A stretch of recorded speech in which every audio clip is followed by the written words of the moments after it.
20 martinis last night, and I didn't have one. I mean, that's what it feels like. I feel like I had 20 vodka martinis last night.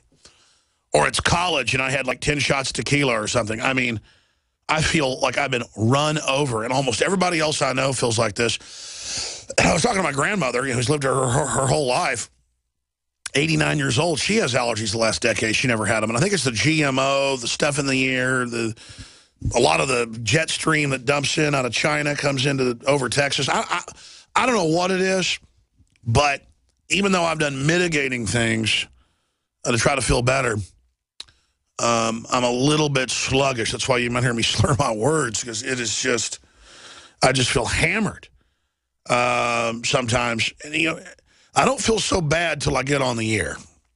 But, man, you spend 2, 3, 4 hours really focusing, and you got allergies, it wears your brain out. And I didn't mean to go off into some whining sector there.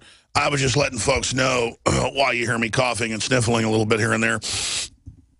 Because mold, elm, and things like that do that to me.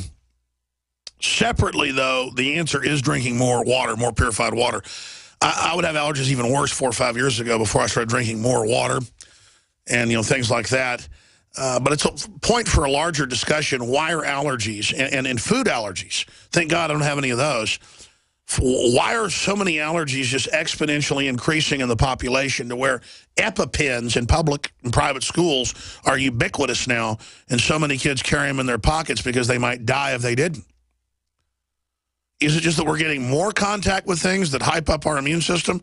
Growing up, and then I'll go to your calls and cover the news, we would do things called wasp fights with ping pong paddles and water guns. We would go into barns and houses and garages, and yellow jackets would get in these little bushes in the neighborhood, and we would run up and stir them up and then sit there and not kill them, but have fights with them. And I'd run home with all these stings on me, and my mom would put baking soda on me and say, Alex, stop playing that game. One time my dad was a kid playing a similar game, and they were in a barn, and he was with his friend. His friend had his head shaved to a burr haircut. They were like 10 years old. It was actually Mike Capps, former CNN top anchor. My dad grew up with him, really nice guy. He's also been a voice of the Rangers and a bunch of other stuff. I don't know why. Mike's called me a few times. I need to call him up. He's a really nice guy. But side issue, he goes up the top of the barn, and the whole thing of red wasp sticks on his head. But I had been stung by honeybees and stuff. Let's not exaggerate.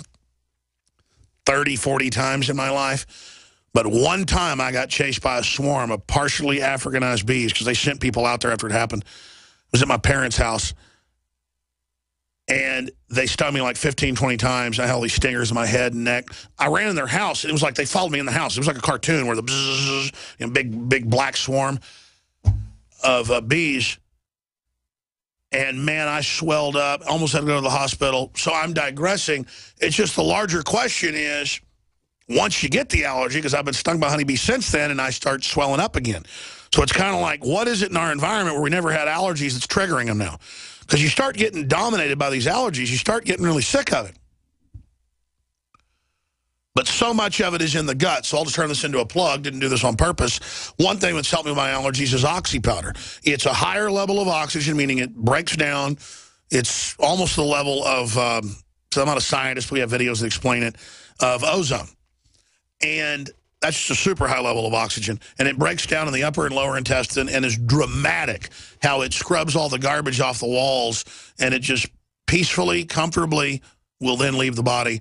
That's been my experience. You've heard the rave reviews from listeners. And quite frankly, this is not a sales pitch.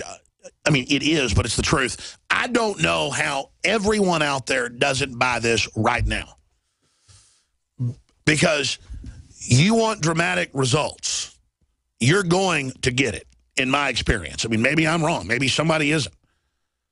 I know people that have gone on it 6, 7 days that were backed up, like going to the bathroom once a week, that they call me, friends and family, and they go, I spend 5 days, and then also they call me and go, oh, my gosh. And then a month later, oh, I go to the bathroom twice a day now. It's all fixed. Thank you so much. This is really amazing. Can you imagine being backed up for a week? A lot of people are. Not me. But this stuff is just unbelievable. It's just oxygen. but time released, goes through your stomach, into the upper and lower intestine, releases. You take 4 or 5 capsules when you go to bed at night and get ready to rock and roll about 2-3 days later. Some people, it's in one day. If your gut's already in pretty good shape, you're going to see a big result the next day. But if you're kind of moderately messed up like me 2-3 days later, holy Toledo. But, and then after you've done it, then you once a month, every couple months do it, and it'll absolutely, in my experience, change your life. Oxy Powder, InfoWarsLife.com. Got a bunch of other specials that are about to expire on a free bottle of Ancient Defense. We've got 30% off Superfuel Vitality. That will end as soon as it sells out. That could be any minute. InfoWarsLife.com or 888-253-3139. Let's go ahead and take a call. Let's talk to Matthew in Alabama. You're on the air. Hey, Alex. How's it going? I'm doing pretty good, Matthew. Well, I want to talk about CPAC today. I don't know if you watched it, but it absolutely made my day to see Jeb Bush getting booed before, during, and after his speech. It was fantastic. I thought he got booed a couple days ago during CPAC. Did he speak again? It was the same period during CPAC. Okay, well, I got to be honest with you. I've been following it, but I haven't been watching it. I just read the headlines from the Ron Paul websites and ours. Are you saying that Jeb Bush got booed again? Have you? I mean, guys, look up Jeb Bush being booed. I should have played that days ago. Did he get booed again? Before he gave his speech, I think it was like the 27th of February. Multiple people mentioned him before he came on stage, and he got booed several times. That's beautiful. And we don't need him. We don't need Hillary. None of these scumbags. Think of the arrogance of the anti-gun, pro-open border slimeball trying to get up there and tell us to accept him again. I mean, no, not Hillary, not Jeb. No, no, no. And Boehner, you can go with him. What I really wanted to ask you about is if you happen to have seen a speech given by Newt Gingrich in CPAC. That was probably one of the best speeches out of the whole event. And I highly recommend you watch it or get some of your people to watch it, because he took several jabs at the Clinton Foundation for accepting money from countries that consistently fund terrorism. He took a slightly veiled jab at the Bush family, I think, for funding Hitler during the Second World War. Amazing.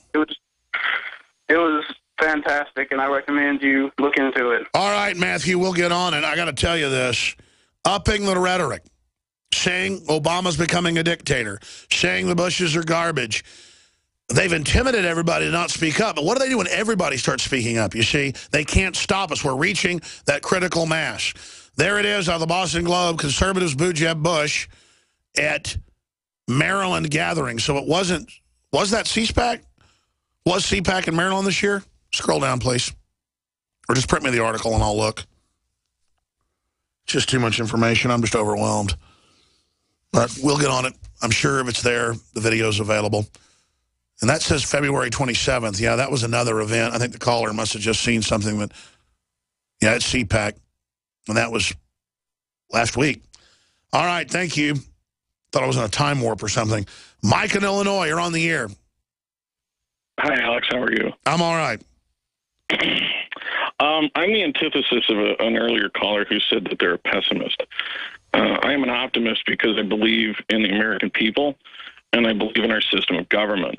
Our system of government, if you really understand what it is probably one of the most beautiful creations of government that have ever existed. That's right. It's designed so that all these agencies and governments fight with each other, and then it can never get together to create a dictator. Well, the original premise is that the power that was held within our system of government was held within the states in order to keep it decentralized. Yes. So because once the country became too big, and our founding fathers knew this, our job as citizens in this country is to micromanage our states. It's a manageable segment. That's right. The founding fathers were geniuses among geniuses.